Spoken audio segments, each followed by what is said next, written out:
সরকার সঠিক পথে না থাকলে শুধু বিএনপি ক্ষতিগ্রস্ত হবে না, এর প্রভাব পুরো দেশের উপর পড়বে, এমন মন্তব্য করেছেন এনসিপির উত্তরাঞ্চলের মুখ্য সংগঠক সার্জিস আলম। দুপুরে জাতীয় নাগরিক পার্টির সাংগঠনিক সফরে লক্ষ্মীপুর যান তিনি। চকবাজার জামে মসজিদে জুমার নামাজ শেষে সার্জিস বলেন, সরকারের যৌক্তিক সমালোচনা করার জন্য ছায়া মন্ত্রিসভার মতো যে কোনো প্রচেষ্টাকে সাধুবাদ জানায় এনসিপি। 6 মাসে সরকারের যেসব ব্যর্থতা রয়েছে তা জনগণের সামনে তুলে ধরার চেষ্টা করছে এনসিপি। সংসদের পাশাপাশি রাজপথেও বিরোধী দলের ভূমিকা পালন করে যাবে এনসিপি।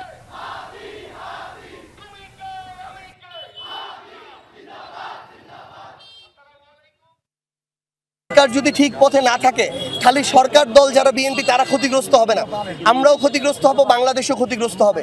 আর বাংলাদেশে যেহেতু আমরাও একটা অংশ, এই ক্ষতি কিন্তু কেউ এড়াইতে পারবো না। সেই জায়গা থেকে সরকার দলের এই যৌক্তিক সমালোচনা সংসদে রাজপথে, এটা সরকার দলের জন্য, বাংলাদেশের জন্য অনেক বেশি গুরুত্বপূর্ণ।